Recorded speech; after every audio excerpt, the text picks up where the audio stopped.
안녕하세요. 혹시 자식 농사를 짓는다는 말 아시나요? 자식을 키우는 일을 농사에 빗대어 하는 말인 거 다들 아실 거예요. 그러면 어떤 자식들이 잘 큰 자식이라고 생각하세요? 오늘 이 질문의 대답과도 같은 사연글을 들려드릴까 싶어요. 저는 남편과 소개로 만났어요. 남편은 당시에 준 종합병원에서 일하는 의사였고, 저는 대기업에 취직해서 어느 정도 연차가 쌓인 경력자였어요. 대화를 해보니 서로가 맞는 면이 많고 부족한 점을 서로 보완해줄 수 있다는 점 덕분에 연애 관계로 발전해서 결혼까지 올 수 있었어요. 그런 저희 연애의 가장 큰 걸림돌은 시댁이었어요.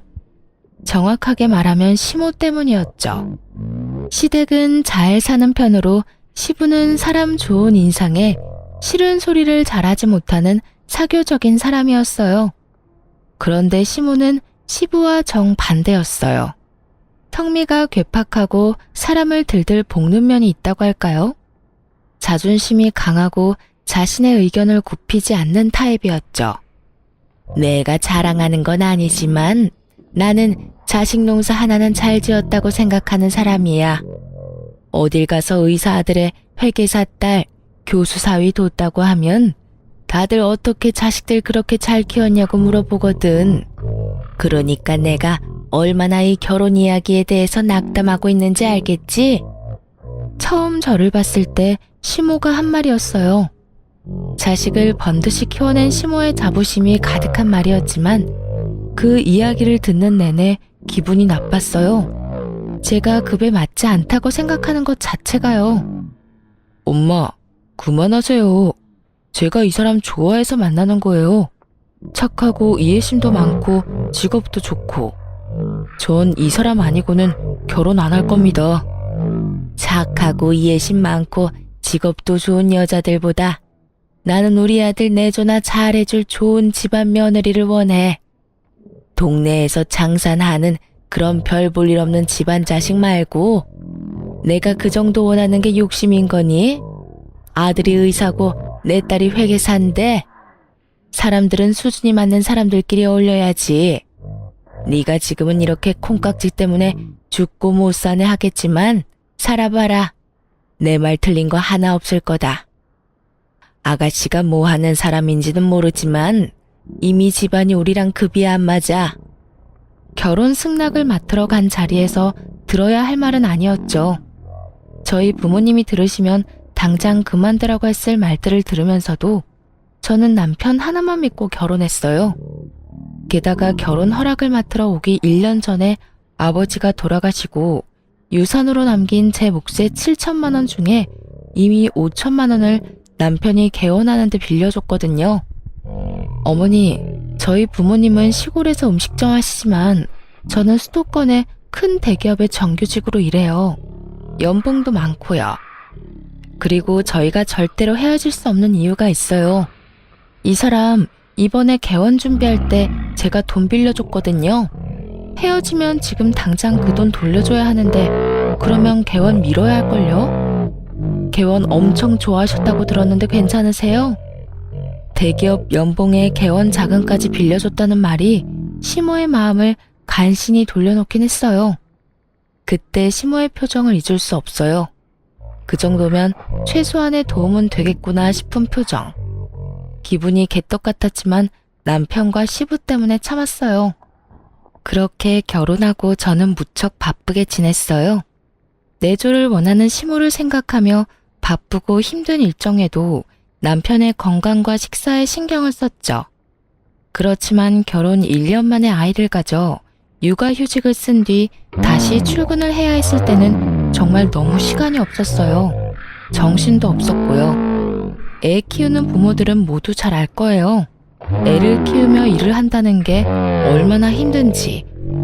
게다가 남편이 육아를 도와줄 수 없는 환경이라면 육아휴직 후 오랜만에 출근한 상황이라면 시간뿐만이 아니라 몸이 10개라도 부족하다는 걸요. 그래서 저도 시모에게 연락하는 일이 점점 뜸해졌어요. 그래도 일주일에 2번은 꼬박꼬박 연락했어요. 한 번은 시부에게, 한 번은 시모에게요. 두 분의 사이가 좋은 게 아니라서 그렇게 따로 연락을 드렸지만 그래도 며느리에게 연락 왔다는 말 정도는 하고 사는 줄 알았거든요. 그런데 시모는 그게 싫었던 모양이었어요. 제 생일에 남편이 양가 가족과 함께 식사를 하고 싶다고 했어요. 솔직히 불편한 마음이 더 컸죠. 사돈은 멀수록 좋다는 말도 있는데다가 동생이 로스쿨 졸업 후에 변호사 시험을 봤는데 첫 해에 떨어져 버렸거든요. 아마 밖에 나오는 것도 부담스러울 테고 다른 사람 입에 오르내리는 것도 싫을 거라고 생각했거든요. 남편은 그러면 양가 부모님만 모시고 제 생일 파티를 하자고 했어요. 그러면 두 가족이 모였는데 그때 시모가 밥 잘 먹는 저희 친정어머니에게 말을 꺼냈어요. 사부인도 마음이 영 불편하겠어요. 자식 농사 잘못 지으면 고생한다는데 아들이고 딸이고 얼마나 마음에 안 들겠어요. 아들은 변호사 시험에 떨어지고 딸은 시댁 어른들에게 최소한의 도리도 지키지 못하는 쭉정이고 참 대단하시네요. 어떻게 그런 쭉정이를 다른 집에다 팔 수가 있어요? 나 같으면 부끄러워서라도 그렇게 못할 텐데. 한순간 숨이 멈춘 것처럼 조용해졌어요. 시모의 발언은 선을 넘어도 한참 넘은 말이었죠. 친정엄마의 얼굴이 새하얗게 질린 데다가 당황스러운 기색이 역력했어요. 저도 그 말 듣고 있다가 너무 놀라 시모에게 큰 소리를 내고 말았어요. 어머님, 그게 무슨 말씀이세요?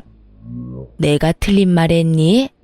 네가 바쁘면 얼마나 바쁘다고 연락을 일주일에 한 번만 해? 어른들이랑 같이 사는 게 아니면 매일 전화하고 한 번 물어야 하는 건 당연한 도리 아니야. 그리고 내가 없는 말한 것도 아니고 자식 농사 이따위로 지을 바에야 아예 자식을 안 낳는 게 좋지. 어머님, 그게 불만이시면 저한테 말하시면 되잖아요.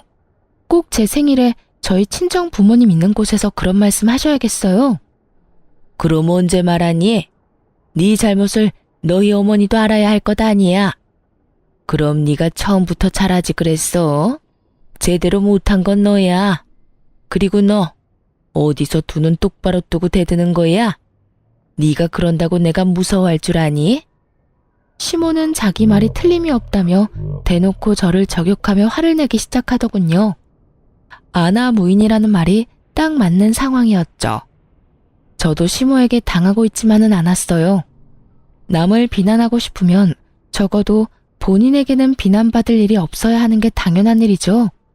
그렇지만 시모도 그리 결백한 사람은 아니었거든요. 어머님, 그러는 어머님은 할머님한테 매일 연락 안 하시잖아요. 제가 매번 할머님한테 전화드리면 할머님이 뭐라 하시는지 모르시죠?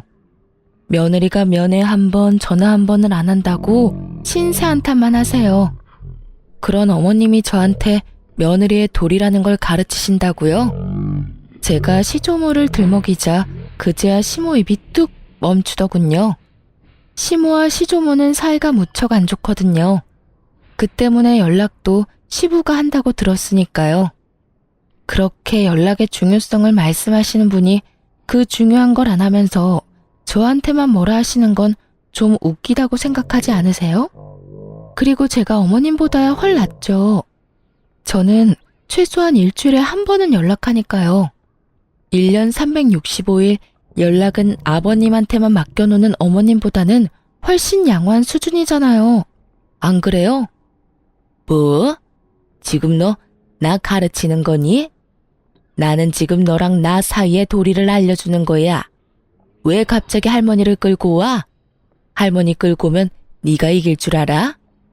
결국 분위기가 과열되자 시부가 중간에 끼어들었어요. 그만해. 당신 잘한 거 하나도 없어. 며느리가 바쁜 거 다 알잖아. 남편 내조하느라 애 혼자 보느라 일까지 하면서 돈까지 벌어주느라 그런 며느리 몸 상한 곳 없나 물어보지는 못할 망정 전화를 안 했다고 이 난리를 피워? 마음을 좀 곱게 써. 쓸데없는 보석들한테만 관심 쏟지 말고 며느리랑 우리 부모님한테도 관심 좀 주라는 말이야. 그리고 전화통화는 할 말이 있을 때만 하면 되는 거지 똑같은 말 주고받을 거면 굳이 왜 해? 당신은 왜 나한테만 큰 소리예요? 남들에게 싫은 소리 못하는 시부였지만 시모에게만은 그렇게 싫은 소리를 잘하더군요. 결국 분위기가 완전히 엉망이 되고 자리는 어정쩡하게 파했죠. 친정엄마는 기분이 확 상해서 울면서 집에 가셨고 남편은 제 눈치만 보기 바빴어요. 상황이 이렇게 될 줄 몰랐으니 어쩔 수 없는 일이었지만 그 상황에서 제 편 한번 들어주지 않은 남편에 대한 실망도 컸어요. 매일 연락하지 않았다는 이유로 남의 귀한 자식들을 쭉정이로 만들어 친정어머니를 모욕한 시모를 용서하고 싶은 마음은 눈꽃만큼도 없었어요. 걸어온 싸움은 받아주는 게 당연한 거고요. 동생은 그 다음 해에 변호사 시험에 합격했어요. 그리고 꽤 큰 로펌에 취직하게 됐고요. 동생뿐만 아니라 저에게도 좋은 일이 있었어요. 부서에서 승진하게 됐거든요. 직급이 높아져 연봉에도 좋은 일이 생겼죠. 딱히 시모에게 알리고 싶은 마음도 없었어요. 동생이 대형 로펌에 취직한 다음 달에 남편 시모와 함께 남편의 외삼촌들, 즉 외가 식구들 모임에 가게 됐어요. 솔직히 안 가고 싶었지만 남편이 애걸복걸하는 바람에 나가게 됐거든요. 이때도 시모와 제 사이는 냉랭했죠. 그런데 외숙부가 지인과의 사이에 문제가 있었던 것 같더라고요. 서로 의가 상해서 고소 고발을 하겠다며 법정 다툼을 예고한 상황이었다는데 변호사를 어떻게 구해야 하는지 이야기가 나왔거든요. 여보, 처남한테 이야기 한번 해봐. 이번에 변호사 시험 합격하고 대형 로펌에 들어갔다고 하지 않았어? 들뜬 얼굴로 제게 묻는 남편을 보다가 제가 시모에게 얼굴을 돌렸어요. 시모가 아주 도도하고 당연한 얼굴로 저한테 명령을 했어요. 그래, 사돈 총각한테 이야기해보거라. 오빠, 걱정하지 마. 내가 다 해결해 줄게. 이런 일은 전문가한테 맡기는 게 좋아. 내 인맥이면 해결 못할 게 없지. 저는 어이가 없었죠. 쭉정이라며 자식 농사 제대로 못 지었다고 비아냥거릴 때는 언제고 이제 와서 호언장담하며 소개를 해달라니. 그렇게 해주고 싶은 마음 전혀 없어서 저도 말했죠. 어머님, 죄송한데 이야기 못할 것 같아요. 저번에 어머님이 저희 동생한테 시험도 한 번에 합격 못한 쭉정이라고 욕한 거 동생이 다 전해 들었거든요. 제가 부탁해도 동생이 안 들어줄 확률이 너무 커요. 그리고 어머님도 쭉정이한테 부탁하는 거 무섭지도 않으세요? 저희랑 급이 맞다고 생각하지도 않으시니 변호사는 다른 데서 알아보세요. 저의 빈정거림에 시모의 얼굴이 수치스러움으로 확 일그러졌어요. 너 내가 저번에 그런 말 했다고 그걸 그대로 가서 일러 바쳤니? 도대체 애가 왜 그렇게 입이 싸? 그리고 시어머니가 하라면 해야지 무슨 할 말이 그렇게 많아? 제가 쭉정이라서 그런가 보죠. 어차피 어머님이 지은 농사도 아닌데 어머님 것처럼 여기지 마세요. 자식 농사 잘 지은 아들딸이 변호사는 아니지만 좋은 직업 가지고 있잖아요. 하긴 저한테 나쁜 소리 할 때는 저희 집에 도움 구하게 될 줄 몰랐겠죠? 이쯤 되니 아버님 하신 말씀이 계속 생각나네요. 마음을 좀 곱게 쓰셨으면 제 동생도 도움을 줬을 텐데. 저희 어머니 그날 울면서 집에 가는 바람에 동생이 마음에 맺힌 게 많은 모양이에요. 제 말에 시모가 볼살이 부들부들 떨리도록 저를 째려보더군요. 정말 웃긴 건 제가 시모에게 그런 이야기를 하는데도 아무도 시모 편을 들어주지 않았다는 거예요. 평소에 얼마나 가족들에게 야박하게 굴었는지 알 수 있는 상황이었죠. 솔직히 며느리가 시어머니에게 대드는 모습이 집안 어른들에게는 나쁘게 보일 수밖에 없는 상황인데도 불구하고 사람들의 눈은 모두 시모를 탓하고 있었거든요. 야, 너 정말 사돈한테 그런 식으로 이야기를 했어? 너 정말 어떡하려고 그래? 이 오빠가 얘기하지 않더냐? 사람이 인심이 없고 성미가 괴팍하면 행동거지 말이라도 조심해야 한다고. 너 언젠간 네가 한 행동 고스란히 돌려받을 때가 올 거라고 내가 이야기했지? 어휴, 동네 창피해서 원. 오빠는 누구 편이야? 아니, 급이 맞아야 이야기를 할 거 아니야, 급이. 솔직히 우리 집안에 대볼 수 있는 집안이기나 해. 시골에서 장사하는 사람들.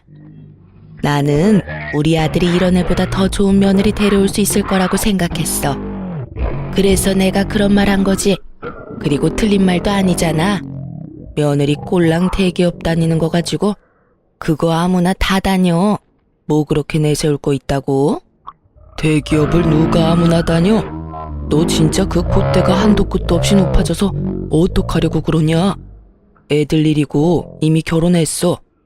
그러면 너도 마음 놓고 후덕한 시어머니 노릇을 해야지.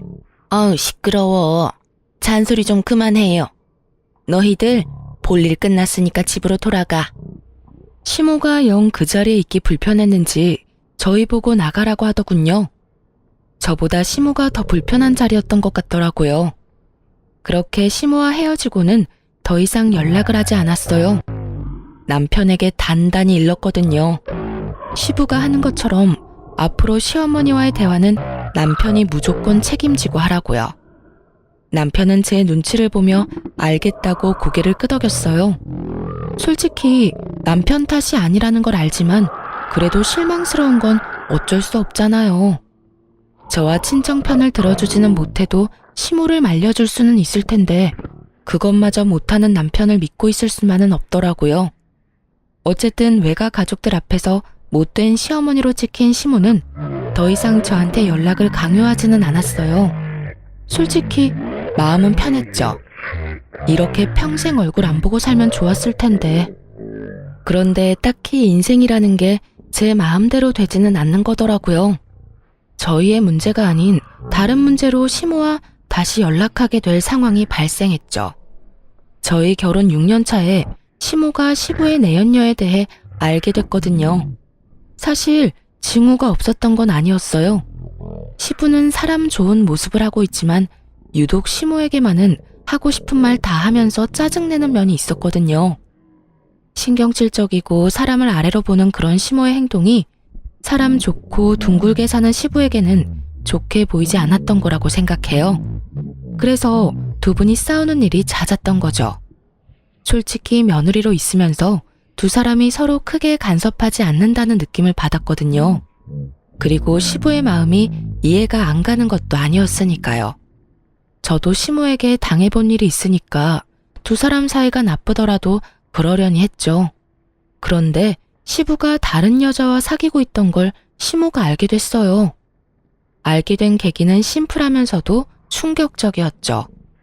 시모가 자주 연락하는 보험 설계사가 있어요. 그 사람을 시모가 자신의 중학교 동창한테 소개시켜줬거든요. 그런데 그 보험 설계사가 시모에게 폭탄 같은 소식을 전한 거였어요.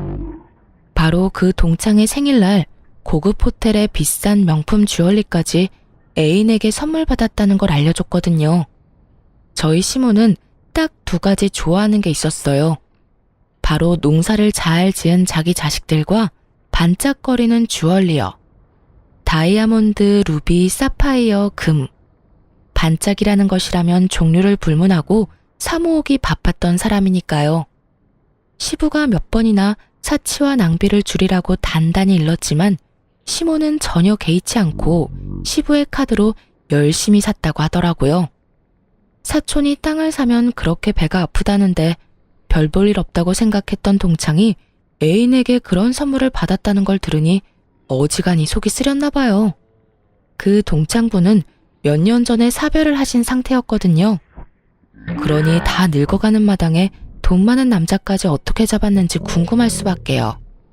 그렇게 눈에 불을 켜고 동창의 애인을 찾아 나섰던 시모의 눈에 동창과 팔짱을 끼고 백화점을 활보하고 있는 자신의 남편을 발견한 거죠.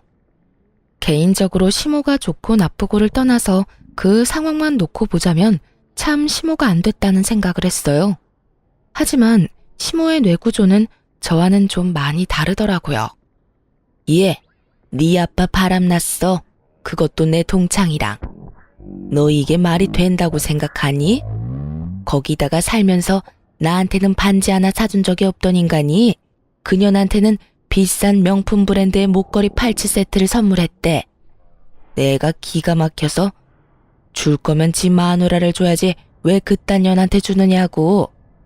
나 그렇게 두고 볼 수 없으니까 아들, 네가 나 좀 도와. 네가 그 여자가 너희 아버지한테 받은 것보다 더 좋은 거 선물해줘. 나 곧 생일이잖니. 그 여자가 간 호텔보다 더 좋은 호텔, 그 여자가 아버지한테 받은 선물보다 더 좋은 선물로. 시모의 말에 깜짝 놀란 제가 반대를 하며 나섰어요. 어머님, 그게 무슨 말씀이세요? 아버님이 바람을 폈으면 아버님하고 단판을 지을 생각을 하셔야지 어떻게 내연녀보다 더 많이 받겠다고 아들을 들들 볶아요? 어머님, 그러지 마시고 내연녀를 찾아가시든지 아버님하고 이야기를 하세요. 그 돈은 아버님이 쓰신 돈이니 저희가 어떻게 할 수 없잖아요. 화가 난다고 아들한테 그만큼의 돈을 쓰시라고 하는 거는 좀 아니지 않을까 싶네요. 그렇지 않아도 이 사람 개원하고 요즘 환자도 많이 없는데. 너 지금 그게 나한테 할 말이니? 내가 자식을 왜 키웠는데? 이런 일이 있을 때 너희가 나를 도와줘야 하는 게 당연한 거 아니니? 정말 어이가 없어서. 넌 내가 그 동창년이랑 네 시아버지한테 이런 수모를 당해야 한다고 생각하는 거니? 비루하게? 난 그렇게 못해. 내가 왜 그렇게 살아? 난 그년이 받은 것보다 더 많이 받을 거야. 남편이 주든 아들이 주든 누가 주든 뭔 상관이야? 내가 그년보다 돋보이면 될 일인데. 시모가 우기고 있었지만 저는 당연히 남편이 거절할 거라고 생각했어요. 저야 월급쟁이지만 남편은 아니잖아요. 의료라는 거창한 타이틀이 붙긴 했지만 그것도 서비스업이란 말이죠. 환자가 있어야 돈을 버는 법인데 지금 남편 병원이 그렇게 좋은 상황이 아니었거든요. 당신, 나 좀 봐. 설마 어머님 말씀하자는 대로 하는 건 아니지? 그럼. 설마 그런 거 다 어떻게 맞춰드려. 그냥 조금 달래드리면 될 거야. 그 큰 돈이 어디서 내가 그걸 해줘. 그렇지? 어머님 상심한 건 알겠는데 그렇다고 그걸 돈으로 풀려고 하면 안 되지. 그것도 아들 돈이잖아. 대신 당신이 나중에 어머니 달래드리고 아버님이랑 얘기 한번 해봐. 집안 이렇게 난리가 나서야 되겠어? 어떻게든 안정시켜야지. 아버님이 잘못하셨지만 한쪽 이야기만 들어가서 모르는 거고. 당연히 여기서 이야기가 다 끝난 줄 알았어요. 시모에게 줄 수 없다고 거절의 말을 건네고 그것이 끝이라고 생각했죠. 그런데 시모 생일이 지난 다음 날, 시모가 카톡 프로필 사진에 엄청나게 화려한 생일 파티 사진을 올렸더라고요. 활짝 웃고 있는 시모가 몸에 걸치고 있던 장신구들은 아무것도 모르는 제가 봐도 엄청나게 비싸 보이는 물건들이었어요. 놀란 제가 남편에게 전화를 했어요. 어머님 카톡에 올라온 사진 봤어? 그거 뭐야? 혹시 당신이 해드린 거야? 그거 그렇게 비싼 건 아니야. 엄마가 울면서 나한테 매달리잖아.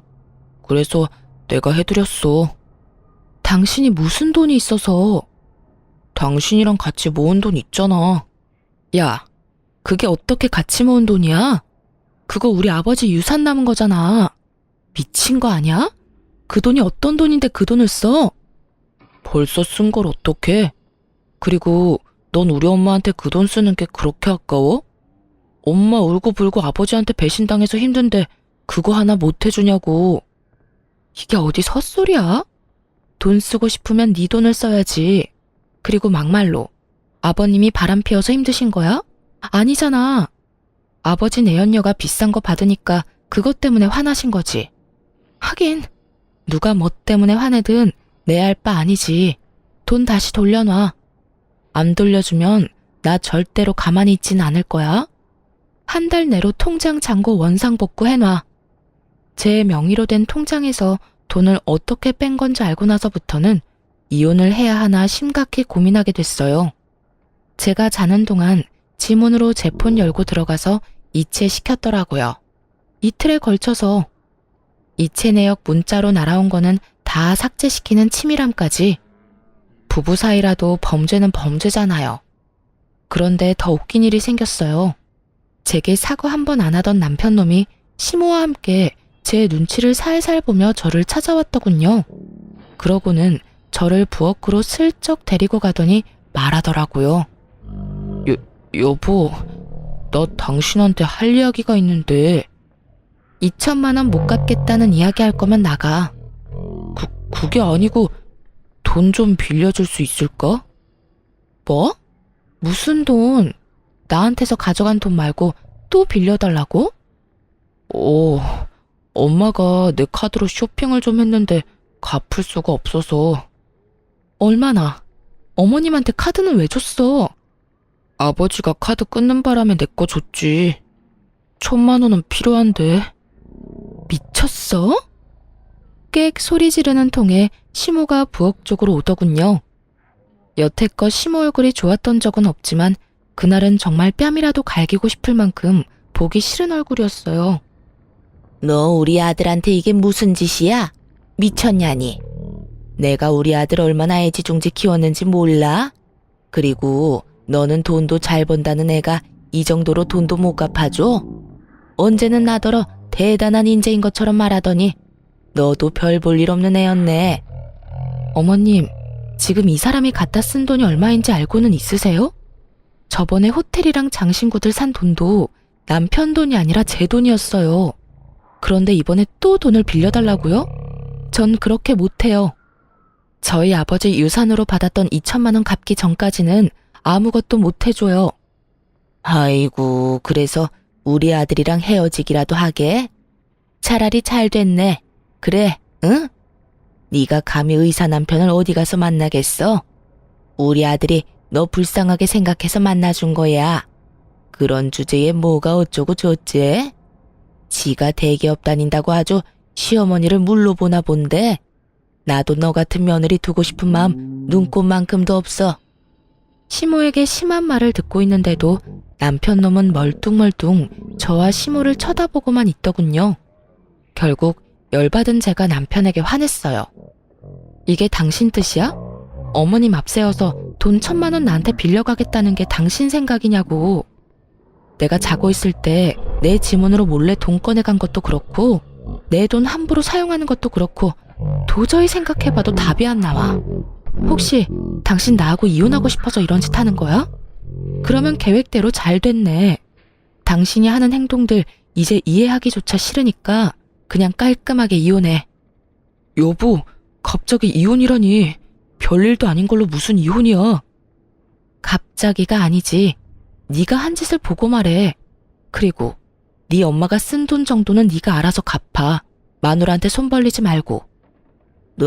너 그걸 지금 말이라고? 그런다고 우리가 무서워서 벌벌 떨 줄 아니? 두고 봐라. 누가 더 손해인지.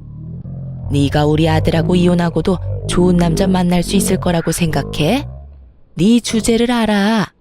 너 같은 년은 죽었다 깨어나도 우리 아들 같은 남자 못 만나. 마음대로 생각하세요. 자는 동안 마누라 재산 몰래 빼돌린 인간이 제대로 된 인간일 리가 있겠어요? 그런 행위를 범죄 행위라고 하거든요. 저도 마누라 돈 빼돌리는 남편 필요 없어요. 그렇게 저는 남편과 이혼 소송에 들어갔어요. 그리고 소송이 진행되면서 저는 부채 관계를 명확히 하기 위해 남편에게 결혼 전에 빌려준 개원자금 5천만 원과 시모 생일에 몰래 쓴 2천만 원을 돌려달라고 했어요. 그런데 남편은 이혼 소송을 하고 있는 와중에도 무례하게 찾아와 저를 설득하려 했었어요. 여보, 당신이 좀 이해해줘. 내가 돈 그렇게 쓴 거는 미안해. 정말로 미안하다고 생각하고 있어. 하지만 그렇다고 우리 엄마가 나쁜 마음에 그런 건 아니잖아. 나도 나쁜 의도로 그런 거 아니고. 그냥 어머니가 아버지한테 배신당하면서 생긴 마음의 상심을 덜어주려고 한 것뿐인데. 자기 합리화하려는 남편 놈을 째려봤어요. 물론 내가 잘못하긴 했지. 그러니까 여기 와서 당신한테 빌고 있잖아. 나 정말로 수중에 돈이라고는 없어. 그러니까 이혼 소송 없던 걸로 하고 2천만 원도 천천히 갚는 걸로 하면 안 될까? 내가 왜? 나 이혼할 거야, 당신하고. 당신은 나랑 이혼할 마음도 없으면서 어떻게 사람 자는 동안 남의 재산 빼돌릴 생각을 했어? 당신이 한 짓이 무서워서라도 나는 이혼해야겠으니까 이런 이야기 할 거면 나 찾지 마. 여보, 내가 이렇게 빌게. 다시 생각해봐, 응? 저는 절대로 이혼을 번복할 생각이 없었어요. 남편보다도 시모 때문에요. 시모가 시부와 싸우고 저희 집에 들어왔거든요. 저는 남편과 이혼 소송 시작하면서 친정으로 거처를 옮긴 상황이었고요. 제 이혼의 중요한 한 축을 담당하는 시모와 어떻게 같이 살 수 있겠어요? 다시 생각을 왜 해? 내가 다시 생각하면 지금 그 집 들어가서 시모 모시면서 살아야 되는 거 내가 모를 줄 알아? 나는 시모 통장 노릇은 둘째치고 시어머니 수발까지 들고 싶은 마음은 요만큼도 없어. 그러니까 나 설득하려고 하지 마. 여보, 나 진짜 안 좋은 상황이야. 병원은 계속 적자고. 어머니 씀씀이는 날이 갈수록 커지고 있어. 이런 상황에 당신한테 7천만 원에 우리 사는 집까지 나누고 하면 정말 남는 거 단 하나도 없다고. 돈이 왜 없어? 당신 진짜 웃기네. 집에 얼마 전에 가득 들어오지 않았어? 그게 무슨 말이야? 아무것도 모르는 듯 반문하는 남편에게 저는 아주 좋은 정보를 하나 알려줬어요. 시모를 엿먹일 수 있는 아주 좋은 정보. 당신 어머님이 가득 모아놓은 주얼리들 있잖아. 그거 다 팔면 못해도 몇 천만 원은 훌쩍 넘어. 몰랐구나? 제 말에 남편 눈 눈빛이 반짝 빛나더군요. 돈 없으면 그거라도 팔아서 주면 되잖아. 어차피 돈 쓴 건 어머님이니까 어머님이 갚아야 하지 않겠어? 근데 그거 얌전히 주시려나 모르겠네. 친아들 마냥 아끼고 있으니. 이 정도 말하면 알아들었을 거라고 생각했어요. 솔직히 이런 이야기 해주고 싶지는 않았는데 저는 받아야 할 돈이 있었고 절대로 손해보고 싶지는 않았거든요. 게다가 무엇보다도 시모를 용서할 생각도 없었고요. 그래서 슬쩍 이야기를 흘렸죠. 역시나 제 말을 제대로 알아들었는지 남편은 며칠 뒤 제 뒤통수 치고 가져간 2천만 원을 바로 마련해서 통장으로 넣어주더군요. 얼굴에 기름기가 좔좔 흐르는 것이 큰 돈을 마련한 것 같더라고요. 다행이네. 이해력은 나쁘지 않아서. 일단 2천만 원은 해결됐고 나머지 5천만 원도 빠른 시일 내에 해결해. 이혼 전에 잡다한 거 싹 정리하고 싶으니까. 걱정 마. 돈 없으면 어머니 목걸이 몇 개 더 팔면 돼. 요즘 금값도 많이 올라서 그런지 살 때보다 더 많이 받아. 그리고 그거 아니더라도 곧 부모님 이혼하실 것 같거든. 그때 어머니가 받은 것들로 돈 마련할 수 있으니까 뭐 일단 좋은 방법 알려줘서 고마워. 돈이 생기니 이혼 다시 생각하라는 말도 하지 않더라고요. 자기 엄마 물건 팔아서 돈 마련한 주제에 자기가 대단한 것처럼 굴고 있으니 어찌나 웃긴지. 속으로 비웃음을 참느라 고생했죠. 역시 돈이 아쉬워서 나 잡으려고 한 거구나 하고 생각하니 눈앞에 남편놈 얼굴이 더 꼴 보기 싫은 거 있죠? 돈 이야기 끝났으니 서로 용건만 간단히 하고 집으로 돌아오는데 시모에게 전화가 걸려왔어요. 전화를 받자마자 시모가 큰 소리로 제게 소리를 버럭 지르더군요. 야, 네가 우리 아들한테 목걸이 갖다 팔라고 시켰어? 내가 모아놓은 것들, 그것들이 어떤 건데? 내 목숨과도 같은 것들이라고. 당장 다시 돌려내. 당장 내 앞에 내 물건들 되돌려 놓으라고. 이보세요, 아줌마. 저는 당신 아들한테 받아야 할 돈이 있는 채권자예요. 채무자가 돈 마련할 방법 없어서 전전긍긍하길래 방법 좀 알려준 것 뿐이라고요. 막말로 내가 그거 가져가서 팔았어요? 나 그 더럽고 욕심이 덕지덕지 붙은 물건들 꼴도 보기 싫고 만지기는 더더욱 싫은 사람이에요. 당신 아들이 당신 생각했으면 안 팔았겠지. 근데 막상 돈 필요하니 떡하니 팔아다가 돈 마련한 건 당신 아들이라고요. 나한테 전화할 게 아니라 아들한테 전화하셔야지. 어디 돈 빌려간 사람이 돈 빌려준 사람한테 이 난리야? 너 이 어린 년이 나한테 지금 뭐? 내가 너 가만둘 줄 알아? 대한민국의 얼굴 못 들고 다니게 만들어줄 거야. 멀쩡한 얼굴로 직장에 못 다니도록 만들어줄 거라고. 어이가 없어서. 어디 잘해보세요. 그럼 나도 법적으로 해결할 테니까. 그리고 당신이 뭔데 나를 가만한도? 나 막말로 이제 당신 며느리 아니거든? 그런 갑질 하고 싶으면 당신 자식들한테나 해. 그리고 어디 가서 자식 농사 잘 지었다고 말하지 말고요. 자식을 얼마나 잘 키웠으면 엄마가 목숨보다 사랑하는 장신구 갖다 팔아서 돈을 마련하는 아들이 됐을까? 하긴 그 나물에 그 밥이라고. 다 같은 그릇에 담겨 있는데 다를 리가 있을까 싶네요. 다시 생각해도 웃기네. 자식 농사. 남 욕하면서 깎아내리기 전에 아줌마 집구석이나 잘 간수해요. 자는 동안 마누라 지문으로 몰래 돈이나 털어가는 도둑놈 새끼 길러낸 주제에 자식 농사는 무슨. 그 집 농사 다 망했네요. 마누라뿐만이 아니라 농부까지 잡아먹으려고 하는 거 보니 제 말에 시모는 곧 넘어갈 것처럼 꺽꺽대며 숨을 크게 몰아쉬더군요. 너 이런 짓 하고도 내가 아주 자기 분노를 이기지 못하고 괴물처럼 괴성을 내지르는 시모의 목소리에 저는 콧방귀나 꼈죠. 그렇게 사자가 달린 직업 가진 자식 자랑하면서 우리 집더러 급이 많니 안 많니 헛소리 짓거리던 시모가 결국 그 자랑스러워하던 자식에게 뒤통수를 거하게 맞았으니 얼마나 웃긴 일이에요. 남의 돈으로 상대방에게 과시하면서 즐거운 시간 보낼 때는 자기도 피해자가 될 거라는 생각은 한 번도 해본 적 없었을 거예요. 그렇지만 남편놈 보세요. 코너에 몰리니 부모고 뭐고 못 알아보고, 자식이 돼서 부모가 말도 안 되는 짓 저지르면 말릴 생각을 해야지 거기에 편승해서 후회할 짓을 하는 게 말이 되나요? 어쨌든 저야 돈 받았고 그 다음 5천만 원은 결혼 전에 써둔 차용증이 있으니 받을 수 있을 거라 기대하고 있었어요. 뭐 남편도 돈 없으면 이번에도 시모 재산 팔거나 개인 신용대출 받아서 줄 것 같아서 걱정 안 했어요. 그렇게 남편과 이혼 소송이 끝났어요. 아직 어린아이의 양육권과 친권은 당연히 제가 가져오게 됐고, 이 이혼이 시모의 행동과 남편의 손버릇 때문이었으니 제가 위자료를 받게 됐어요. 그런데 제 이혼이 확정된 시기에 시모도 시부와 이혼하게 됐어요.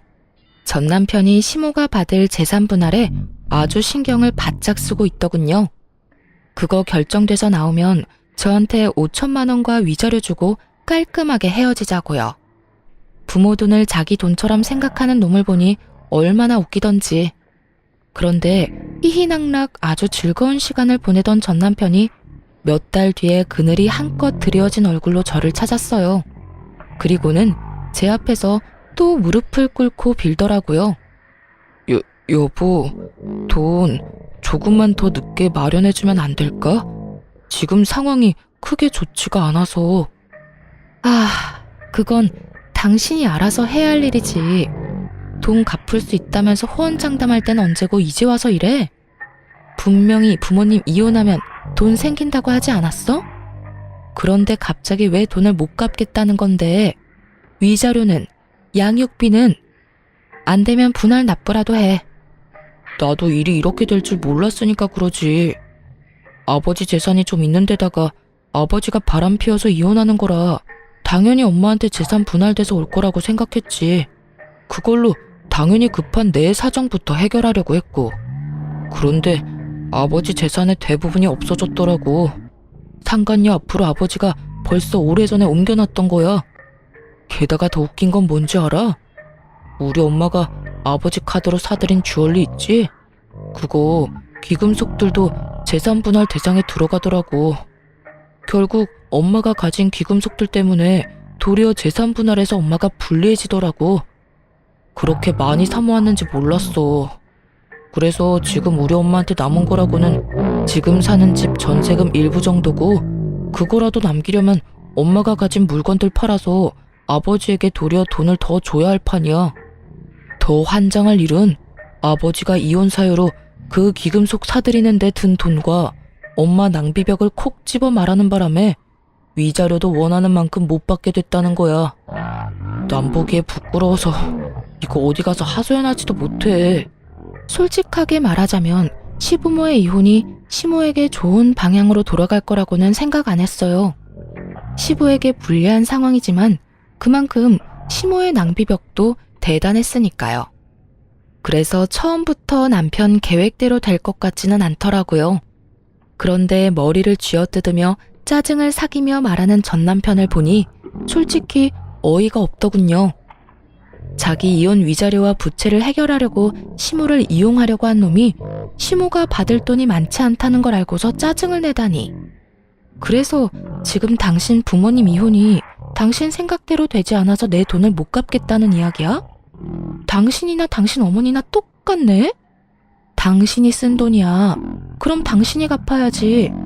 그걸 어머니 재산에서 빼내려고 하는 거 보니 참 기도 안 차네. 어머니 돈이 당신 돈이라고 생각하는 건 아니지? 당신 어머님도 이런 자식 두고 어디 가서 자식 농사 잘 지었다고 말하기 곤란하겠네. 나 같으면 엄마 낭비벽부터 잡을 거야. 어차피 당신 어머님이랑 지낼 거 아니야? 두 눈 뜨고 코 베이지 말고. 어머님이 당신 사정 봐주는 줄 알아? 당신이 어머님 사정 안 봐주는 것처럼 어머님도 똑같은 생각할 거라고는 생각 안 해봤어? 어머님이 무슨 생각하는지 내 눈에는 이렇게 훤한데. 분명히 이혼해서 졌다고 생각하고 있겠지. 그러면 어떻게 될 것 같아? 나라면 전처한테 와서 애언을 할 게 아니라 너네 엄마 고삐부터 쪼아댈 거야. 분명히 그 내연녀한테 졌다고 생각하고 또 엄청난 사치 낭비하면서 다른 사람들한테 과시하려고 할 테니까. 당신은 자식이면서 그런 것도 몰라? 제 말을 들은 남편이 푹 숙이고 있던 얼굴을 번쩍 들더군요. 그 눈빛에 고인 불안함을 보니 본인도 감이 온 것 같더라고요. 내연녀가 생일에 고급 호텔에 비싼 주얼리를 받았다는 이유로 아들을 들들 볶아서 2천만 원을 개어내게 만드는 엄마인데 이혼해서 졌는데 가만히 있겠어요? 절대로 가만히 있을 위인이 아니죠. 거기까지 생각이 미쳤는지 그제야 전 남편은 제게 인사도 없이 헐레벌떡 뛰어가더군요. 저런 인간이 어떻게 의사가 됐는진 모르겠지만 이거 하나는 확실했어요. 시어머니가 자식 농사는 참 조져놨다는 거요. 그러고서는 얼마 안 돼서 남편이 저한테 5천만 원을 보냈더군요. 어떻게 이렇게 빨리 돈을 마련해 봤더니 돈도 안 되고 적자만 나던 병원을 팔았더라고요. 동네 자그마한 의원이긴 하지만 그래도 개원이라는 걸 소중하게 생각하던 남편이었는데 병원을 팔았다니 이제야 정신이 든 건가 싶기도 했죠. 개원이 포기하고 월급 받는 페이닥터로 일하고 있더라고요. 그리고 들려오는 이야기를 들어보니 시모의 고삐를 꽉 쥐고 있다고 하더라고요. 그 뒤로 시모가 낭비를 하거나 돈을 썼다는 이야기를 들어보지 못한 걸 보면 시모 숨통을 제대로 쥐고 있는 게 틀림없어 보였어요. 그러게 처음부터 정신 차리고 시모한테 안이 돌렸으면, 아니 시모한테 동조하지 않았더라도 이렇게 마누라랑 이혼하고 병원까지 팔 일이 있었겠냐고요. 그렇게 저와 남편의 이혼한 지 1년이 훌쩍 넘던 어느 날 전 시모가 저희 친정집에 왔다는 전화에 친정으로 급히 갔어요. 엄마를 붙들고 다짜고짜 저를 찾았다고 하더라고요. 보게 해주지 않으면 아예 들어놓을 것 같아서 어머니가 저에게 연락을 한 거였어요. 아니, 아줌마 아들을 왜 여기서 찾으세요? 저 그 사람하고 이혼하고 남남된 지 오래됐어요. 거짓말 하지 마. 네가 우리 아들한테 뭐라고 한 게 틀림없어. 그게 아니면 우리 아들이 날 버리고 그렇게 도망갔겠냐고. 네가 중간에서 이간질한 거 맞지? 그렇지? 전 시모의 말을 듣는 순간 벙침과 동시에 웃음이 났어요. 그 웃음을 참으며 되물었죠. 그 사람이 집을 팔고 도망을 갔다고요? 몰래? 그래, 멀쩡한 가족 파탄 내고 자기 인생 이 꼴로 만든 게 다 내 탓이라며 나한테 지랄 연병을 떨고 갔어. 네가 그런 거잖아. 걔가 그런 얘기 꺼낸 거 보면 네가 중간에서 뭔가 한 게 틀림없어. 제가 이유가 아닐 수도 있죠. 아줌마가 여태 그 사람한테 어떻게 했는지 생각해보면 답 나오실 텐데요. 내가 무슨 잘못을 했다고? 내가 우리 아들한테 얼마나 잘해줬는데. 그리고 세상에 나보다 불행한 사람이 어딨어? 남편한테 배신당한 지 얼마 안 돼서 이번에는 아들한테 배신을 당했잖아. 그러니까 늙음하게 손주 재롱이나 보면서 소소한 행복이나 챙기며 사실 거였으면 생일 잔치하겠다고 2천만 원이나 쓰게 만들지 말았어야죠. 그것 때문에 멀쩡한 아들 내외 이혼하도록 원인 제공하셨으면 얌전하게 사시던지. 뭐하러 나대서 이런 상황을 만드셨어요? 그리고 제가 그 사람한테 아줌마 집까지 팔라고 이야기했겠어요? 아니, 이야기를 했다고 쳐도 아들이 그렇게 효자고 어머니 위하는 자식이면 이야기 듣자마자 그게 무슨 소리냐고 화내고 절대 그런 일 벌어지지 않도록 조심했겠죠. 그런 이야기 한 적도 없는데 아줌마 몰래 집 팔고 도망간 자식을 탓해야지 왜 여기까지 와서 애꿎은 저희 가족을 괴롭혀요? 이게 너 말 다 했어? 네가 지금 우리 아들이랑 이혼했다고 눈에 뵈는 게 없지? 전 시모가 제 머리끄덩이를 잡으려는 걸 저희 어머니가 말리며 전 시모를 강하게 떼어냈어요. 이 늙은이가 어디 와서 남의 귀한 딸한테 손을 대? 이제 우리는 그 짝이랑 영 상관없는 사람들이야. 내가 그쪽으로는 얼굴도 돌리기 싫은 사람이니까 우리 딸 결혼하고 딸한테 그 수모를 주고도 딸 자식 마음 생각해서 아무 말 안 하고 참았는데 이제는 나도 한마디 해야겠네. 자식 농사 잘 지어서 좋겠소. 얼마나 농사를 잘 지었으면 자식놈이 엄마 버리고 도망을 가? 지도 보니까 제 어미가 사람답게 살 것처럼 안 보였으니 버렸겠지. 자식놈한테 빌부터 쓰잘데기 없이 돈이나 펑펑 쓰면서 자식 등골 빨아쳐먹는 어미나 그런 어미 몰래 집 팔고 폐물 팔아서 도망가는 아들이나 아주 똑같은 것들이야. 우리 딸이 이혼한 건 하늘이 도우신 일이야.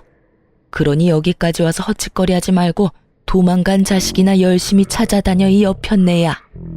친정어머니는 그간 당했던 수모를 폭탄처럼 되돌려줬어요.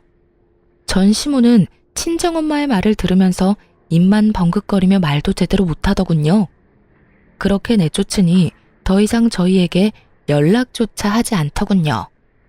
들리는 이야기로는 전 시모가 결국 전세금까지 다 아들에게 뺏기고 가지고 있던 폐물도 아들이 다 팔아버리는 바람에 땡전 한 푼 없이 신우한테 도움을 구하러 갔다고 해요.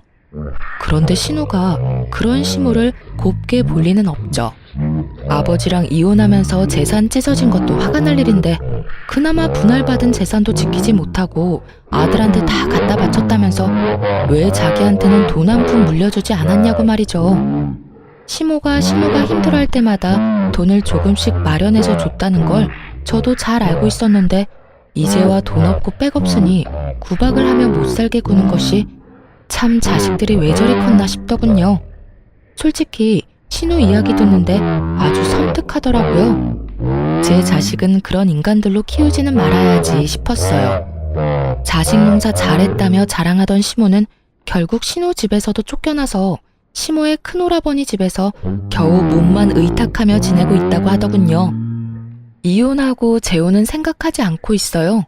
한동안은 제 이혼 이야기도 하고 싶지 않아서 다른 사람들에게 얼버무렸지만 이제는 그런 상처들도 다 나아서인지 아니면 그 사람들이 그리 좋은 생을 보내고 있지 않아서인지 말하는데 부담이 크게 없어요. 제 사연은 여기서 끝입니다. 읽어주신 분들에게 감사의 마음을 전합니다. 안녕하세요. 저는 회사 생활을 열심히 하며 혼자만의 삶을 즐기며 살아가는 30대 돌싱녀입니다. 저는 남편의 이중적인 면모와 함께 남편의 외도 사실을 알게 되어 이혼까지 하게 되었는데요. 남편이 바람 피운 것도 화가 나지만 상간녀의 나이가 20대 초반이라는 사실을 알았을 때 정말 기가 막히더라고요. 거기에다 남편이 상간녀를 처음 만난 장소가 어디인 줄 아세요? 바로 저를 처음 만나게 되었던 남편이 운영하던 공방이었습니다. 어떻게 사람이 그럴 수가 있는 것인지 처음 알았던 그날을 생각하면 아직도 치가 떨리는데요. 그렇게 제 치를 떨게 만들었던 남편도 처음부터는 그런 놈은 아니었어요. 처음 남편을 그 공방에서 처음 만났을 때는 참 좋은 사람이었어요. 다정하고 세심한 사람이었습니다. 이런 남편을 처음 만난 건 남편이 운영하던 공방이었습니다. 전 저만의 반지를 만들고 싶어 당시 남편이 운영하던 공방으로 가게 되었고 그곳에서 남편을 처음 만나게 되었어요. 대부분 커플이 찾아오는 그곳에서 전 혼자였죠. 남편은 그런 저를 유독 신경 써주며 다정하게 대해주더라고요. 혼자 오셨어요? 네, 좀 특별한 반지가 가지고 싶어서요. 알아보니까 이런 것도 있길래 와봤는데 역시나 커플분들이 많네요. 혼자 오시는 분도 계세요. 여기 앉으시면 되시고요. 제가 민망하지 않도록 옆에서 계속 있어드릴 테니 마음에 드시는 반지 만들어 가세요. 네, 감사합니다. 어려운 거 있으면 말씀하시고요.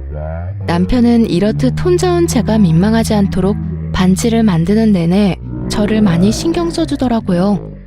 전 그런 남편이 마음에 들었고 그 뒤로도 여러 번 공방을 찾아가며 시간을 보내게 되었죠.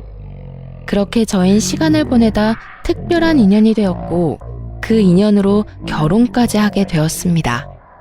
연애하는 동안 저흰 이래도 되나 싶을 정도로 장단이 잘 맞는 커플이었고 그렇게 2년 시간 가는 줄도 모르고 연애를 하다 결혼까지 하게 되었어요. 결혼 생활은 제 상상보다 더욱 좋더라고요. 사연에서 많이 등장하는 막장 시댁과는 달리 저희 시댁 어른들은 저희끼리만 잘 살면 된다는 아주 쿨하신 분들이셨습니다. 어머님, 잘 지내시죠? 이번 주말에 찾아뵈려고 하는데 시간 괜찮으세요? 주말에? 우리 그때 여행 가는데 어쩌지? 그냥 명절 때나 보자꾸나. 명절이요? 명절이라면 내년인데요, 어머님. 그래, 알아. 그냥 명절에나 얼굴 보고 밥이나 함께 하자는 말이지. 우린 매년 생일 때도 여행 가니 굳이 찾아올 필요 없이 연락이나 한 통 줘. 그럴 때나 전화하지 안부차 전화도 너무 자주 안 해도 돼. 그저 우린 너희끼리 잘 살기만 하면 된단다. 이렇듯 시어머니와 시아버지는 본인들이 삶을 자유롭고 즐겁게 사는 만큼 저희도 저희끼리 즐겁게 살기를 바라셨고 2명 있는 시누이들 마찬가지였었어요. 옳게 첫째 언니나 나나 우린 시댁에 시자도 싫은 사람들이야. 우리 시어머니 성질이 장난 아니라서 너무 힘들었거든. 그래서 우린 올케한테 그딴 저급한 짓 하고 싶지도 않고 우리 애 키우느라 바쁘니까 우린 신경 쓰지 않아도 돼. 가끔 좋은 일, 나쁜 일 있으면 소식이나 전해주고 살자. 알겠지? 네, 형님. 신경 써주셔서 감사해요. 신경 써준 게 아니라 우리도 정말 그게 편해서 그래. 시자 짓거리를 하고 싶지도 않고 말이야. 그리고 애 낳아봐. 애한테 신경 쓴다고 바빠. 그러니까 2사람 알콩달콩 잘 살아. 이렇게 저희 둘만 별 문제 없이 잘 살면 되는 환경이 되었고 저희는 저희대로 신혼을 즐기며 잘 살고 있었습니다. 그 당시 저는 그저 평범한 회사원이었는데 엄마 사업이 어려워지며 다니던 회사를 그만두고 엄마 일을 도와야 하나 고민에 빠져 있었어요. 여보, 요즘 엄마 사업이 조금 힘드나 봐. 믿을 만한 사람도 없고. 그래서 말인데 나 회사 그만두고 엄마 일 돕는 건 어때? 그러니까 멀쩡한 회사 그만두고 장모님 회사로 들어간단 이 말이야? 그러다 장모님 회사 망하면 어쩌려고. 요즘 같은 시기에 다시 취업하는 게 얼마나 힘든데. 그렇긴 한데 그래도 엄마가 평생을 일군 회사인데 이대로 포기하기엔 나도 마음이 편치 않아서 돕고 싶어서 그래.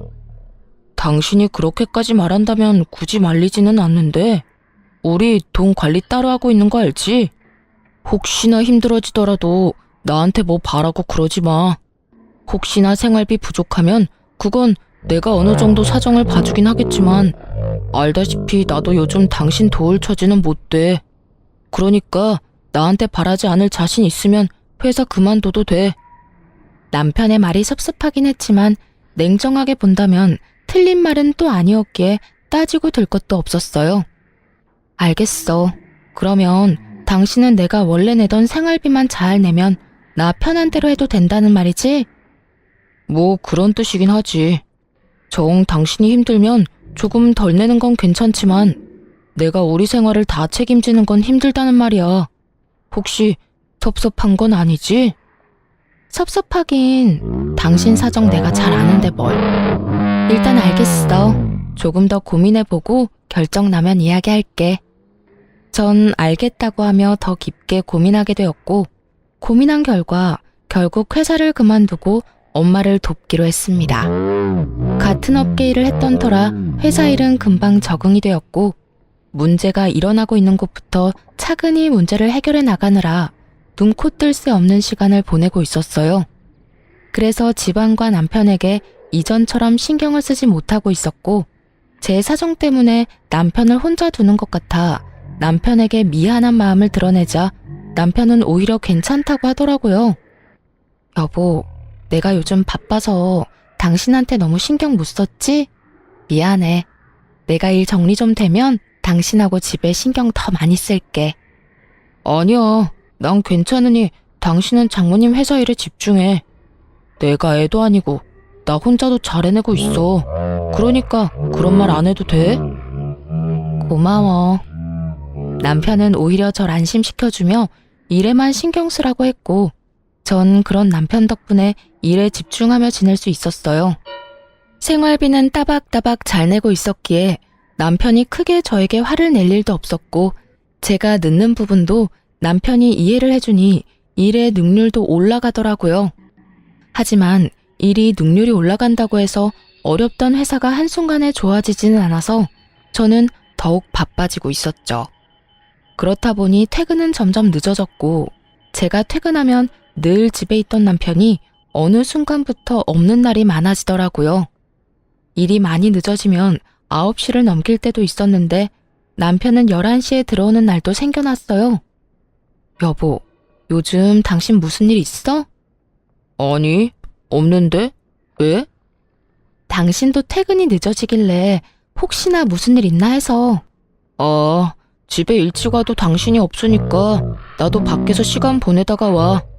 공방 예약을 늦게까지 받는 날도 있기도 하고, 친구들 만나서 저녁 먹고 들어오기도 하고. 나 때문에 모였는데 밥만 먹고 들어오는 건 아니잖아. 그래서 술도 한잔하다 보니까 조금 늦을 때도 있고 그래. 그마저도 안 될 땐 혼자 밥 먹고 들어오는 거지 뭐. 아, 그래? 괜히 걱정했네. 당신도 무슨 일 있나 해서 말이야. 마누라가 매일 늦어서 우리 신랑 너무 외로워하면 어쩌나 했는데 시간 알차게 잘 보내고 있네. 그럼, 그러니까 내 걱정하지도 마세요, 사모님. 저는 저 알아서 굶지 않고 잘 지내고 있습니다.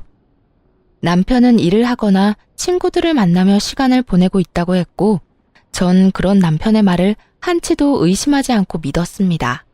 하지만 남편의 귀가 시간은 점점 더 늦어졌고, 전 점점 무의식 중에 남편이 이상하다는 생각을 가지게 되었어요.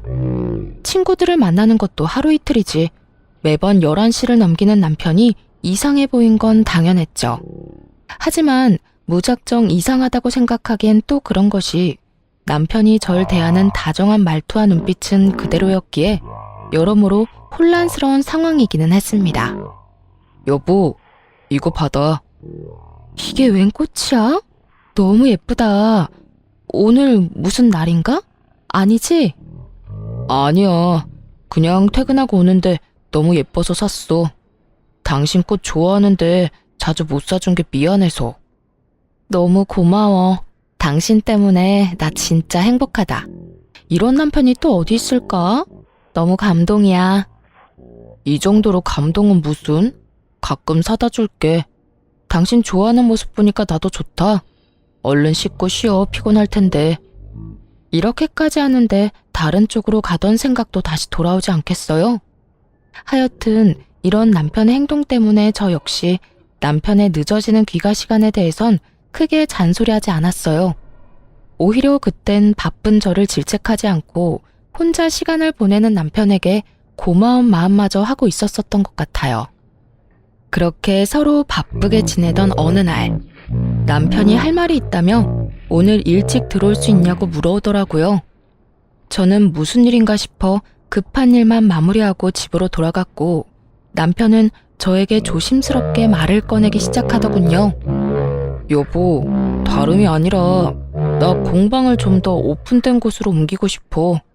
지금 공방은 너무 구석진 곳이라서 찾아오기도 힘들고 2층이라 오가는 사람들한테 광고 효과도 없잖아. 그래서 유동인구 좀 있는 1층으로 옮겨서 새로 개업하고 싶은데 당신 생각은 어때? 좋은데?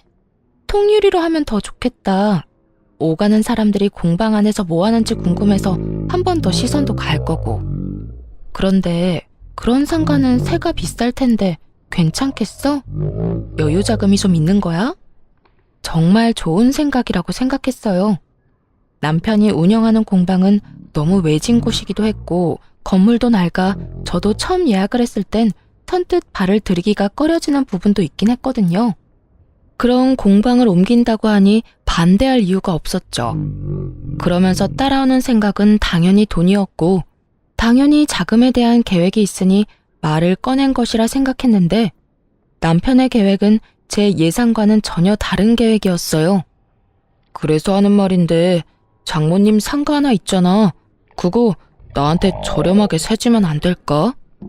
남편은 조심스럽게 물어왔고 저는 조금 황당했어요. 엄마가 가진 상가가 위치도 좋고 인테리어도 잘 되어 있다는 말을 지나가는 말로 딱 한 번, 그것도 연애 시절의 한 말을 아직도 기억하고 있다는 사실이 놀랍기도 했고요. 남편은 눈을 반짝이며 제 입만 바라보고 있었고 전 안타까운 사실을 남편에게 알려주게 되었습니다. 여보, 그 상가 진작 처분했어. 이번에 엄마 사업 힘들면서 상가 처분하고 회사 고비 넘기는데 다 써버렸어. 제 말에 남편은 화들짝 놀라며 짜증 섞인 투로 닥달하기 시작하더라고요. 그런 남편의 반응에 저 역시도 기분이 확 상해버렸고요. 뭐? 언제? 왜 나한테 말 안 했어? 진작 나한테 말했어야지. 난 그것도 모르고 혼자 기대했잖아. 꽤 됐지. 그런데 왜 화를 내? 우리 엄마 상가 처분하는데 굳이 당신한테 이러쿵저러쿵 다 말해야 해? 그럴 이유가 있어? 내가 언제 화를 냈다고 그래. 그냥 놀라서 언성이 좀 높아졌던 것뿐이야. 그런데 그렇게까지 힘들어? 그냥 좀 좋진 않지. 다들 회사를 위해 노력하고 있으니 좋아지겠지. 그래, 당신 이렇게까지 고생하는데 잘 풀리겠지. 좋은 쪽으로 생각하자 우리. 남편은 어떻게 해서든 제 기분을 맞춰주려 노력하는 듯 했지만 제 기분은 도무지 나아지지 않더라고요. 남편이 엄마의 상가를 욕심냈다는 것도 찝찝했지만 신경질적으로 저를 대하던 남편의 언행이 머릿속에서 사라지지 않았어요. 어쩌면 내가 모르는 남편의 모습이 있을 수도 있겠다는 생각을 하게 되었고 그 생각은 쉽사리 지워지지가 않았어요. 그 후 남편은 제 생각대로 점점 이상한 모습을 보이기 시작하더군요. 다른 건 몰라도 다정함 하나는 최고인 남편이었는데 언제부터인가 툴툴거리는 말투와 무신경한 태도로 저를 대하더라고요. 이때껏 이해해주던 제 귀가 시간에 대해서도 딴지를 걸기 시작했고요. 당신 해도 해도 너무하는 거 아니야? 장모님 회사는 언제쯤 상황이 좋아지는 건데 언제까지 늦는 거냐고. 갑자기 왜 예민하게 구는 거야? 이때까지 내가 미안하다고 해도 괜찮다고 신경 쓰지 말라며. 괜찮은 것도 하루 이틀이지. 이건 너무하잖아. 집에 오면 아무도 없고 밥도 혼자 먹어야 하고 이럴 거면 왜 결혼했어? 만약 남편이 제가 집에 돌아왔을 때마다 집에 있었다면 저도 그 상황에서 미안하다고 앞으로는 더 일찍 들어오겠다고 했을 거예요. 남편의 마음을 달래주려 애썼을 거라고요. 하지만 화를 내는 남편이 저보다 더 늦는 날이 많았고 그 늦는 날의 대부분은 술 냄새를 풍기며 들어오곤 했습니다.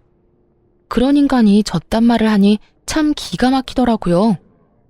여보, 그런 말 하기 전에 당신 행동이나 똑바로 해. 어제도 그제도 나보다 당신이 더 늦은 거 몰라? 나도 일하느라 늦었다 치지만 당신은 술 퍼마시느라 늦은 거잖아. 그런 당신이 나한테 늦는 걸로 뭐라고 할 자격이 있다고 생각해? 자격? 이게 다 누구 때문인데 자격을 입에 올리는 거야? 애초에 당신이 회사 생활만 계속했어도 나도 집에 일찍 들어왔을 거라고. 아니, 장모님이 회사 운영만 똑바로 했어도 이런 일은 없었을 거야. 다 당신 잘못이고 당신 엄마 잘못인데 왜 나한테 자격을 따지고 들어? 당신 지금 선 넘는 거 알지? 주워 담지도 못할 말 그만하고 피곤하면 그만 자. 괜히 나한테 허풀이하지 말고. 더 하고 싶은 말은 많았지만 더 말해봤자 뭐하나 싶었어요. 어차피 대화를 해봐도 통할 것 같지도 않았고요. 그래서 딱 잘라 더는 대화하고 싶지 않다는 뉘앙스의 말을 했고 또 무어라 가시가 돋친 말을 하려는 남편을 뒤로 한 채 방으로 들어와 버렸습니다. 남편은 서재에서 자는 것인지 안방에 들어오지 않았고 그렇게 각방살이가 시작된 것이었죠. 그 후 마음이 상할 대로 상해버린 남편은 제 말에 대답도 하지 않기 시작했고 아무리 서로 감정이 상해 있는 상태라고 한들 그건 아니라는 생각에 남편을 잡아 세웠어요. 여보, 내 말 안 들려? 왜 대답을 안 해? 내가 아까부터 불렀잖아. 대답 안 하면 말하기 싫은가 보다 하면 되지. 시끄럽게 왜 자꾸 불러? 남편은 인상을 잔뜩 찌푸린 채 저에게 화를 냈고 그런 남편의 언행에 너무 황당해 말문이 막혀버리더라고요. 제가 말문이 막혀 아무 말도 하지 못하는 사이 남편은 저에게 이렇게 말해버리고선 서재로 들어가 버리더군요. 나 피곤하니까 중요한 말 아니면 내일 해. 아니, 꼭 해야 할 말 아니면 아예 안 해도 좋고. 저는 마음이 상해버렸고 그 뒤론 중요한 말이 아니면 말을 걸지 않게 되었어요. 그런데 여러분, 제가 진짜 서글펐던 게 뭐였는지 아세요? 제가 말을 걸어야만 우리가 대화라는 걸 한다는 사실을 깨달았다는 것이었어요. 그 사실이 저를 매우 서글프게 만들더라고요. 행복해지려고 한 결혼인데 어쩌다 이렇게 되었는지, 어째서 사랑하는 남자와 한 공간에 있는데 이토록 외로운 건지. 그 시절 저는 참 많이 힘들었습니다. 그러면서 이런 생각도 들더라고요. 이런 결혼 생활이 무슨 의미가 있나 하는 생각이요. 그쯤 되니 선택해야 하겠더라고요. 이대로 이혼할지 아니면 남편과 잘 지내보려 노력이란 걸 한 번 더 해볼지를 말이에요. 저의 선택은 이대로는 이혼하기보단 한 번 더 노력을 해보자는 것이었고 전 일을 하루 쉬고 도시락을 싸 남편의 공방으로 가게 되었습니다. 어쩌면 조금은 나아질 저희 관계를 상상하며 가는 내내 설레기까지 하더라고요. 그렇게 약간의 설렘과 함께 남편의 공방에 도착한 저는 당황할 수밖에 없었어요. 공방엔 아무것도 없더라고요. 남편의 공방은 이미 공실이었고 그 모든 사실을 남편은 저에게 한마디도 하지 않았던 것이었죠. 전 남편에게 전화를 걸어 물었고 돌아오는 남편의 답변에 저의 마지막 노력도 허공에 날려보내버리게 되었습니다. 여보, 나 지금 당신 공방 앞인데 공방 옮겼어? 그런데 바쁘신 분이 공방까지 웬일이래? 그냥 요즘 우리 사이도 서먹하고 해서 도시락 싸서 왔지. 언제 옮긴 거야? 왜 나한테 아무 말도 안 했어? 말했으면 와서 도왔을 텐데. 당신이 안 물었잖아. 묻지도 않는데 왜 내가 다 말해야 해? 당신도 당신 엄마 상가 팔아서 다 망해가는 회사에 투자한 거 나한테 말 안 했잖아. 그 이야기가 여기서 왜 나와? 엄마 상가 처분한 거랑 당신 공방 옮긴 거랑 무슨 상관이 있어? 경우가 다르고 상황이 다르잖아. 엄마 상가는 엄연히 우리랑 전혀 상관이 없는 엄마 재산이라 굳이 당신한테 말할 필요가 없었던 거고, 당신 공방 옮기는 건 당신 일이니 우리 부부의 일이 될 수도 있는 부분인데 어떻게 그런 식으로 말할 수가 있어? 내가 섭섭해할 거란 생각은 안 해봤어? 못 해봤는데? 그리고 말이야 바른 말이라고. 내 공방인데 왜 우리 부부의 문제가 돼? 내 공방 내가 옮기든 말든 당신이랑은 아무 상관도 없으니까 이런 걸로 잔소리 좀 하지 마. 당신 진짜 말 웃기게 한다. 내가 언제 당신한테 잔소리를 했다고 그래? 지금 하고 있는 모든 말이 내가 느끼기엔 잔소리라고 생각 안 해? 아, 진짜 귀찮게 왜 이래 갑자기. 나한테 신경 쓰지 말고 우리 하던 대로 각자 살자 그냥. 지금처럼 각자 알아서 살자고. 이렇게 사는 게 부부야? 이게 무슨 부부야. 당신은 나랑 이렇게 살려고 결혼했어? 아직도 기억납니다. 울분을 토해내는 제 말에 남편은 정확히 이렇게 말하더군요. 그러면 이혼하든가. 나 바쁘니까 끊어. 그렇게 끊긴 휴대전화를 들고 텅 빈 공방 앞에서 한참을 서 있었던 것 같아요. 그렇게 가까스로 정신을 차려 집으로 돌아와 다 식어버린 도시락을 보는데 눈물이 나더라고요. 이게 다 무슨 상황인가 해서요. 분명 한날 한시에 함께 죽고 싶다는 말까지 나누며 누구보다 깊고 아름답게 사랑했던 것이 엊그제 같은데 이젠 한 집에 살면서 남보다 못한 사이가 돼 있더라고요. 차갑게 식어버린 도시락처럼 제 마음 역시 돌이킬 수 없을 만큼 식어갔고 더는 노력할 마음도 사라지고 없었습니다. 그렇게 전 이혼을 생각하는 날들이 점점 많아지고 있었고 이혼으로 거의 마음을 굳힌 상태였죠. 하지만 회사의 운명을 좌지우지할 수 있는 중요한 계약을 진행하게 되면서 잠시 이혼에 대한 생각을 접어두고 일에 집중하며 지내게 되었어요. 남편은 그런 제 상황은 안중에도 없고 점점 더 늦어진다 싶더니 어느 날은 외박까지 하더라고요. 아무리 저도 이혼을 생각하고 있다고 한들 외박은 정말 상대방에 대한 예의가 아니라고 생각하거든요. 당신 진짜 이럴 거야? 외박은 정말 아니잖아. 최소한 잠은 집에서 자야 할 거 아니야. 이제 날 사랑하진 않더라도 부부간의 예의는 지켜야지. 공방에서 늦게까지 작업하다가 깜짝 잠들었어. 일하다 보면 그럴 수도 있는 거지. 뭐 그런 걸로 사람을 못 살게 굴어. 그리고 왜 갑자기 관심 있는 척해? 당신 나한테 관심도 없잖아. 미안하다는 말까진 바라지도 않았지만 적어도 미안한 척 정도는 할 줄 알았는데 남편은 그마저도 하지 않더라고요.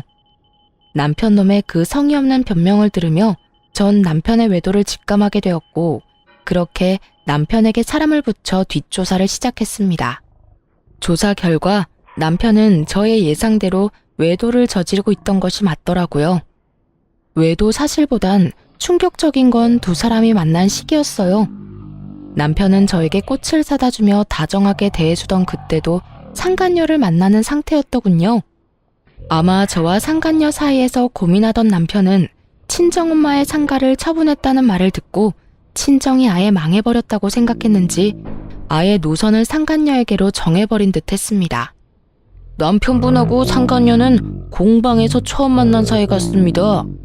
상간녀가 운영하고 있는 블로그가 있는데 거기에 보니 남편분이 공방을 옮기기 전부터 공방에 자주 다니다가 사이가 그렇게 발전된 듯 보였어요.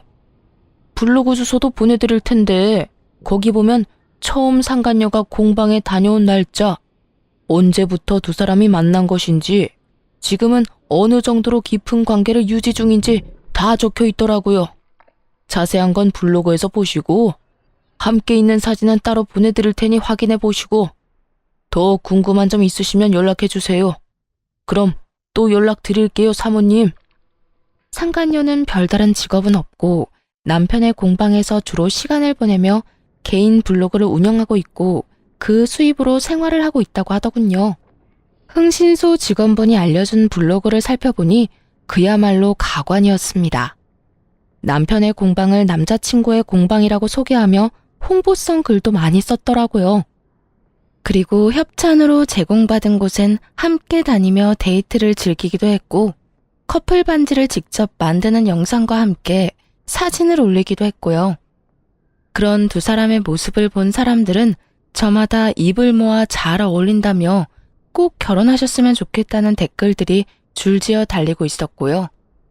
그중 단연 눈에 띄는 것은 남편의 댓글이었어요. 자기야, 자기 너무 예쁘다. 이 사진은 유난히 더 예쁜 것 같아. 그래도 실물보단 못하지만. 우리 자기는 어쩜 말도 이렇게 예쁘게 하는지 몰라. 보고 싶다. 내가 지금 공방으로 갈 테니 기다리세요. 우리 공주님 조심해서 와요. 두 사람은 마치 처녀와 총각이 연애하는 양 사람들을 속여가며 공방을 홍보하고 있었고 곧 결혼이라도 할 것처럼 굴며 닭살을 떨어대고 있더라고요. 닭살도 그런 닭살도 없더라고요. 블로그를 다 살펴보고 흥신소에서 보내준 사진을 보는데 말 그대로 억장이 무너져 내리는 것 같더군요. 블로그엔 남편의 얼굴은 제대로 나오지 않아 그나마 이런 기분까진 들지 않았는데 제 눈으로 다정한 모습과 웃고 있는 모습을 보게 되니 눈물이 제 볼을 타고 흘렀습니다. 이혼을 결심하고 있긴 했지만 한때는 사랑했던 내 남편의 외도 증거를 제 두 눈으로 본다는 건 생각보다 더욱 괴로운 일이더라고요. 거기에다 제가 죽고 못 살 만큼 사랑했던 사람이 이 정도밖에 되지 않는 인간이었던 사실이 저를 더욱 괴롭게 만들었죠. 저와 똑같은 꽃을 안고 밝게 웃는 상간녀의 사진에선 과거 행복했던 제 모습이 떠올라 많이 울었던 것 같아요. 그렇게 저는 슬픔에 울고 허탈함에 웃기도 하며 마음을 추슬렀고 이혼을 결심하게 되었습니다. 적당한 최적의 때를 기다리면서 말이죠. 그 최고의 날을 남편과 상간녀가 만들어 주었는데 그날은 이상하리만큼 일이 술술 잘 풀려 집으로 일찍 돌아가게 된 날이었어요. 평소라면 남편 꼴이 보기 싫어 밖에서 시간을 보내고 들어갔을 텐데 그날따라 집은 또 왜 그렇게 가고 싶었던 건지 퇴근을 하자마자 집으로 가게 되었죠. 그런데 집으로 들어서니 안방에서 사람 인기척이 들려오더라고요. 어머, 자기야. 방금 문소리 아니야? 자기도 들었어? 아, 어떻게 하지? 그 여자 일찍 왔나 본데. 아, 일단 자기는 방에 있어. 내가 나가볼 테니까. 이런 대화 소리와 함께 급하게 나올 채비를 하는 소리가 들려왔고 전 굳이 더러운 장면을 보고 싶지도 않아 태연히 거실 소파에 앉아 남편이 나오길 기다렸어요. 얼마나 기다렸을까요? 머리에 까치집을 한 남편놈이 멋쩍은 표정을 하곤 머리를 벅벅 긁으면서 나오더라고요. 이 순간에도 뻔뻔하리만큼 당당한 모습일 줄 알았는데 그렇진 않은 남편놈을 보며 그나마 마지막 양심은 있는 놈이구나 싶었어요. 하지만 이런 제 생각을 비웃듯 아주 개소리를 꺼내기 시작하더군요. 당신 왜 이렇게 일찍 왔어? 항상 밤늦게 나오더니 하필 오늘 같은 날에 일찍 오고 난리야. 왜 남편놈은 입으로 오물을 뱉어내고 있는 것인지 이해가 되지 않았어요. 말 같지도 않은 헛소리를 듣는데 화도 나지 않더라고요. 그 모든 상황이 하루빨리 이혼하라는 하늘의 뜻이란 생각만 들더군요. 남편은 여전히 더럽게 머리를 긁어대며 제 눈치를 보고 있었고 전 그런 남편을 쳐다보지도 않고 이렇게 말했어요. 그러니까 말이다. 이 꼴을 보려고 오늘 일이 없었나 보네. 내가 기가 막히고 코가 막힌다 진짜. 돈이 없어? 아니면 돈이 아깝니? 어떻게 나랑 별거 하는 것도 아니고 같이 사는 집에 다른 여자를 데리고 올 수가 있어? 난 당연히 당신이 늦을 줄 알았지. 그러게 왜 이렇게 일찍 와? 하던 대로 다 늦게 들어왔으면 이런 일도 없었을 거 아니야. 방귀 낀 놈이 성낸다더니 이놈이 딱 그 꼴이더라고요. 왜 저에게 일찍 와서 이 사달을 내냐고 저에게 따져 묻는데 정말 그 어이없는 태도엔 이가 다 갈리더라고요. 어찌된 인간이 이 순간까지 제 탓을 하는가 싶어서요. 너 진짜 제정신 아니지? 지금 그걸 말이라고 하는 거야? 야, 최소한 이럴 땐 미안하다 정도는 기본으로 해야 하는 말인 줄 몰라? 그런데 뭐? 왜 일찍 왔냐고? 내 집에 내가 일찍 오는데 내가 잘못한 거니? 아니면 부부 공간에 딴 여자 데리고 온 네가 잘못한 거니? 정신 차려. 너 지금 바람 피우다가 딱 걸렸다고. 저는 남편을 몰아세웠고 그 순간 상간녀가 당당하게 안방에서 나오더라고요. 사진으로 봤을 때도 어려 보였는데 실물은 더 어려 보여 더욱 경악스럽기까지 했습니다. 오빠, 그냥 이혼하자고 해. 어차피 이혼할 거라고 했잖아. 이런 것까지 들킨 마당에 미안하다 잘못했다 빌어봤자 뭐해? 그리고 저 언니 집안도 다 망해서 뜯어낼 것도 없다며. 그래서 공방도 오빠 빚까지 내서 옮겼고 이제 오빠 앞날 잘 될 일만 남았는데 망할 일만 남은 여자랑은 이혼해버리고 나하고 결혼하자. 난 오빠라면 이혼남이라도 괜찮으니까. 참 당돌하더라고요. 마치 저 따위는 안중에도 없다는 듯 말하는 상간녀를 보며 조용히 이혼해주면 평생 후회하겠다 싶었어요. 우선 전 두 사람을 제 집에서 내보내기로 했습니다. 당시에 살던 집은 결혼 전부터 제가 살던 집으로, 다시 말해 제 단독 명의로 된 집이었거든요. 야, 사람 면전에 두고 그런 말까지 하는 건 아니지. 어린 게 예의가 없네? 아니, 생각이 없는 건가? 아, 머리가 멍청하니 저런 놈이 이혼을 해도 받아주겠단 거겠지. 암튼 그건 내 알 바 아니고 지금 당장 내 눈앞에서 다 꺼져 줄래? 누구 맘대로 내 집에서 있으래. 당장 안 꺼져? 뭐예요? 여기가 왜 언니 집이에요? 여긴 우리 오빠 집이라고 했는데? 그걸 믿냐? 네 잘난 오빠가 집 마련할 능력까진 안 돼서 내 집에서 얹혀 살고 있었단다. 이 아무것도 모르는 핏덩이야. 그러니까 나가려면 두 사람이 나가야 하지 않겠어? 오빠, 이 말이 사실이야? 나한테는 이 집 오빠 거라고 했었잖아. 당황한 상간녀는 남편을 다그치며 물었고, 남편 역시 당황한 듯 말까지 더듬으며 변명을 해대기 시작하더군요. 그게 사실은 이 집은 저 여자 명의 맞아. 저 여자 집이야. 자기가 하도 기대하는 눈빛이길래 나도 모르게 거짓말이 나와버렸어. 들었지? 그러니까 좀 나가줄래? 아이씨, 나가지 말라고 애원하고 붙잡아도 나갈 거니까 자꾸 재촉하지 마세요. 아, 혹시나 안방에 흘린 거 있나 다시 확인해보고, 뭐 하나라도 있으면 그것마저도 나중에 법정에서 불리하게 작용하지 않겠니? 제 말에 상간녀는 약이 바싹 오른 듯 씩씩거리며 저를 노려봤지만 한편으론 제 말이 옳다 싶었는지 안방으로 가더라고요. 전 그런 상간녀의 뒤를 따라 안방으로 갔고 안방 침대보와 이불을 걷어 상간녀에게 던져버렸습니다. 이거 챙기라고 이거.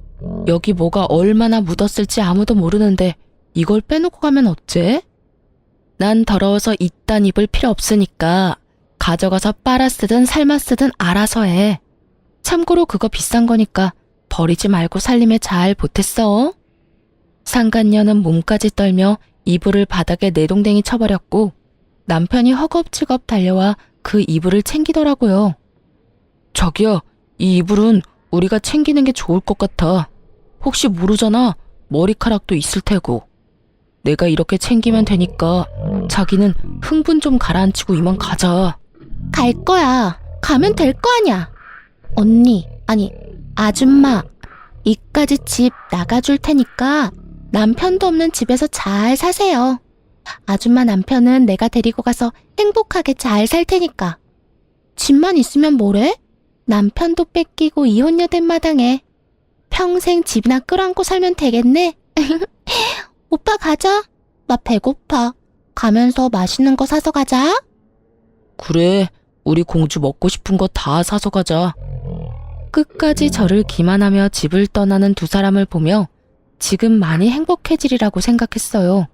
그 행복도 길지 않을 테니까요. 다음 날 전 변호사를 만나 이혼 소장을 작성하고 그 소장을 가지고 남편 놈의 공방으로 찾아갔어요. 일부러 때를 노리고 간 것은 아니었는데 공방에 가니 수강생들로 공방이 가득 차 있더라고요. 그 순간 정말 아무것도 하지 않았는데도 통쾌한 기분이 다 들더라고요. 그렇게 공방에 떡하니 자리를 잡자 저를 발견한 두 연놈의 얼굴이 사색이 되었죠. 당연했겠죠. 공방 안의 대부분 수강생들은 상간녀의 블로그를 보고 왔을 것이고 그 사람들은 남편과 상간녀가 불륜관계란 걸 꿈에도 모르고 있을 테니까요. 보고도 모른 척하는 두 사람에게 다가가 소장을 던져주며 이렇게 말했어요. 자, 이혼 소장. 그렇게 원하는 이혼 해줄 테니까 도장 찍어. 순식간에 공방 안은 아수라장이 되었고 저는 아랑곳하지 않고 상간녀를 향해서도 한마디 해주었습니다. 네 거는 내가 아직 바빠서 작성을 못했어. 아마 우리 변호사님이 열심히 하고 있을 테니 기다려. 공방으로 보내줄 테니까. 아니면 집으로 보내줄까? 내가 네 집 주소도 알고 있거든? 이 여자가 진짜 미쳤나? 여기가 어딘 줄 알고 와서 이 난리예요. 어디긴 어디야. 어린 년이랑 바람난 내 남편이 운영하는 공방이지. 나도 네 블로그 봤는데 야, 너 글 잘 쓰더라. 모르는 사람이 보면 너희 불륜이 아니라 처녀와 총각이 연애하는 줄 알겠더라니까. 그래서 결혼은 언제 해? 나 이혼하고 나면 바로 할 거야? 청첩장 남으면 나도 보내줘. 가서 제대로 깽판 쳐줄라니까. 아줌마, 진짜 이렇게까지 해야겠어요? 어차피 이혼할 마당에 이렇게까지 앞길에 똥칠해야 하냐고. 이러다 우리 오빠나 나나 불륜 딱지 붙으면 아줌마가 책임질 거예요? 우리 망하면 아줌마가 책임질 거냐고요. 어린 나이만큼 뇌까지 든 것이 없는 것인지 상간녀는 감히 제게 책임이란 단어를 쓰더라고요. 야, 너 정말 멍청하구나. 어차피 이혼할 거니까 이렇게까지 하는 거야. 내가 데리고 살 거면 내가 이렇게까지 똥칠을 하겠어? 이게 다 너희 망하라고 이러는 거니까 내가 이딴 짓까지 한 보람 있게 제발 잘 살지 말고 망해줘. 이렇게 부탁할게. 야, 내가 너 가만히 안 둘 거야? 약이 오를 대로 오른 상간녀는 감히 머리라도 잡을 요량으로 저에게 손을 뻗어왔고 전 그런 상간녀의 손을 낚아채 그대로 밀어버렸습니다. 수강생이 가득한 책상으로 고꾸라진 상간녀는 저를 노려보고 있었고 전 그런 상간녀를 내려다보며 이렇게 말해주었어요. 야, 어디 유부남 꼬여낸 상간녀 주제에 본처한테 소리를 질러. 정신 못 차리지? 이럴 땐 고개 조아리고 쥐 죽은 듯이 가만히 있는 거야. 그래야 내가 복수란 걸 좀 약하게 하지 않겠어? 너 이러다 내가 머리 끝까지 화나서 네 밥벌이도 못하게 만들면 어떻게 하려고 그래? 내가 진짜 네 블로그에 똥칠 한번 해봐? 이 여자는 제 남편을 뺏어간 상간녀입니다. 하고 글 한번 써줘. 이때껏 뻔뻔하다시피 저에게 따지고 들던 상간녀는 이제야 제가 할 짓들이 겁이 나는 것인지 입을 다물더군요. 그럼 상간녀를 부축한 남편은 저에게 질렸다는 표정으로 이렇게 말했어요. 당신 꼭 이렇게까지 해야겠어? 꼭 그런 말로 어린애 겁까지 줘야겠냐고. 그냥 당신답게 쿨하게 이혼해주면 되잖아. 서로 깔끔하고 얼마나 좋아. 오늘 당신 행동은 정말 실망이야. 쿨한 이혼? 이혼하는 마당에 쿨한 게 어디 있어? 입장 바꿔 생각해봐. 당신 같으면 내가 어린 남자랑 바람나서 안방에서 같이 나오는 꼴을 봤는데 쿨한 이혼이 되겠냐? 미쳤어? 당신 그만 말해. 조용히 하고 밖에서 차분하게 다시 얘기하자고. 누구 좋으라고 밖에서 조용히 말해?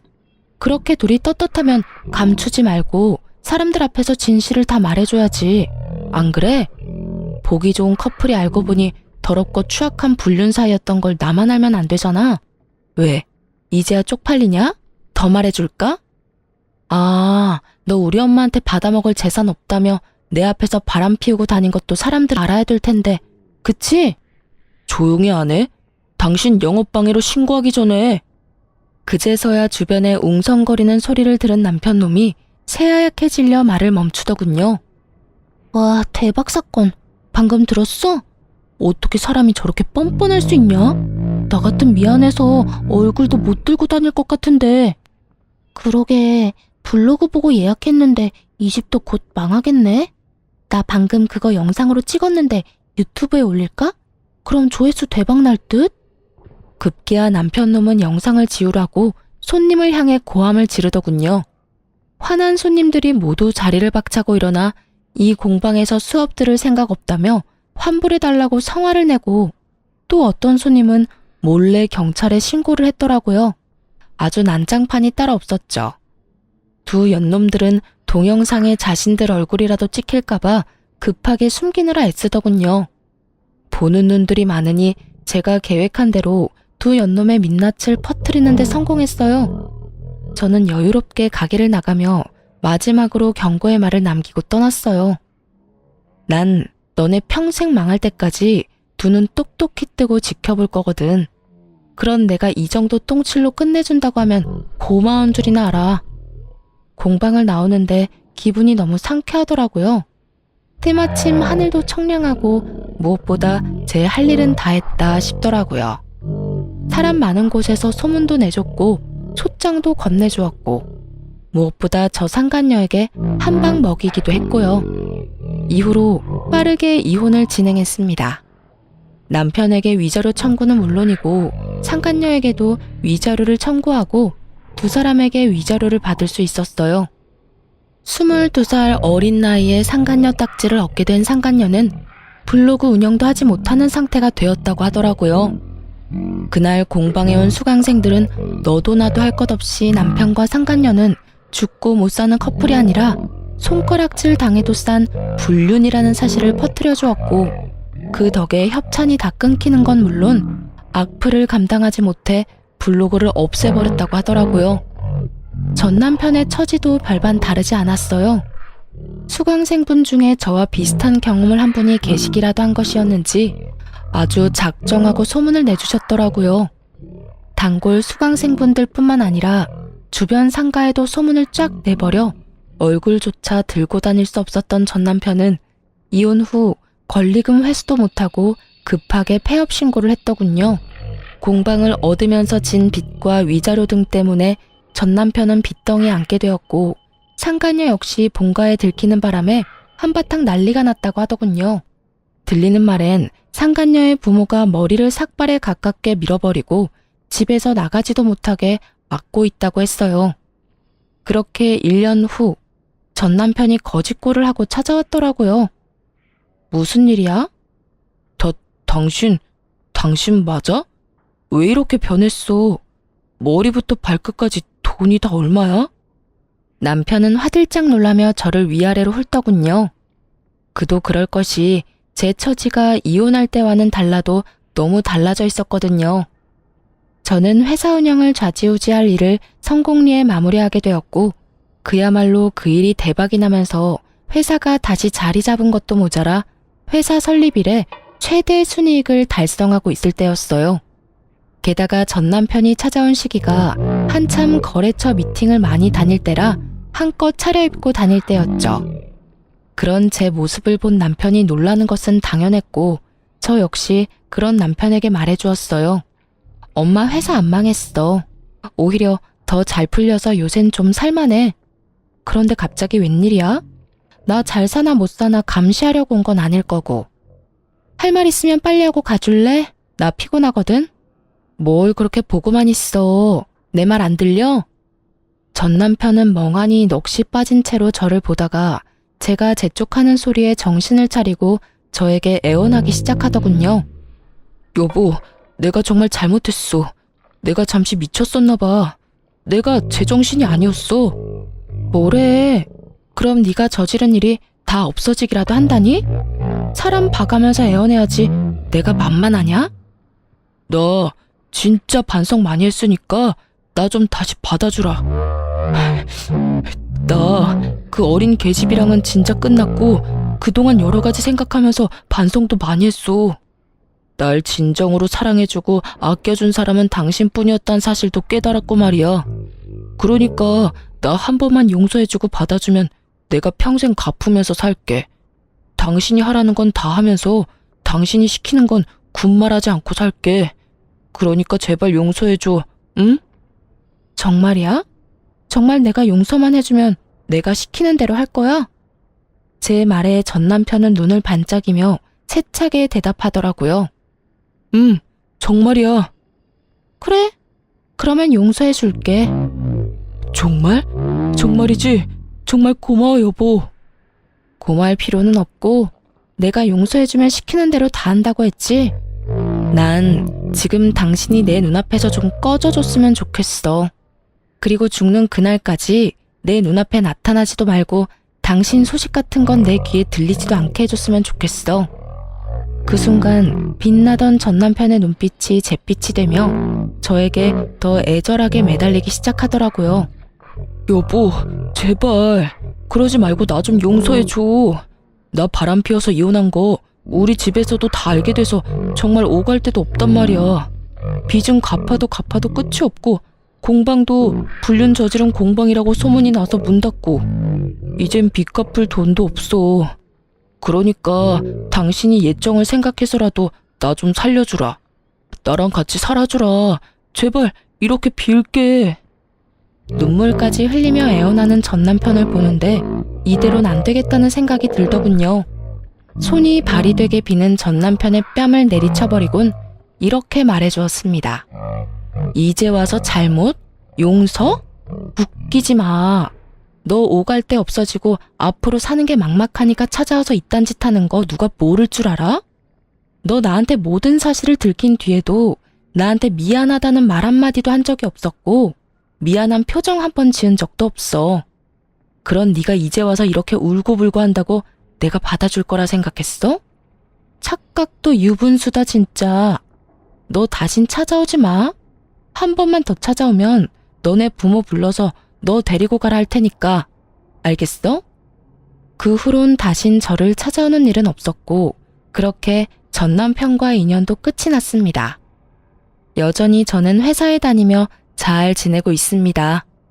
혹시 전 남편이 또 찾아올 수도 있는 일이기에 집은 처분해버리고 친정에 들어와서 살고 있어요. 이혼하고 나서는 이렇다 할 연애를 해본 적이 없는 것 같아요. 딱히 연애 생각이 없는 건 아닌데 바쁘게 일에 매진하며 살다 보니 연애를 못하고 있네요. 앞으로 혹시나 좋은 사람이 생긴다면 연애할 생각도 있고 결혼할 생각도 있긴 해요. 저에게 전 남편이 나빴던 것이지 연애와 결혼 자체가 나쁜 것이라고 생각하지는 않기에 연애를 하다 미래가 행복할 것이란 확신이 있다면 결혼까지 할 생각도 있습니다. 물론 지금은 남자친구는커녕 썸남조차도 없긴 하지만요. 이로써 저의 길었던 사연도 끝이 났네요. 어떠셨나요? 잘 들으셨나요? 다들 행복하시길 바라며 저는 이만 물러가 보겠습니다. 들어주셔서 감사합니다. Oh,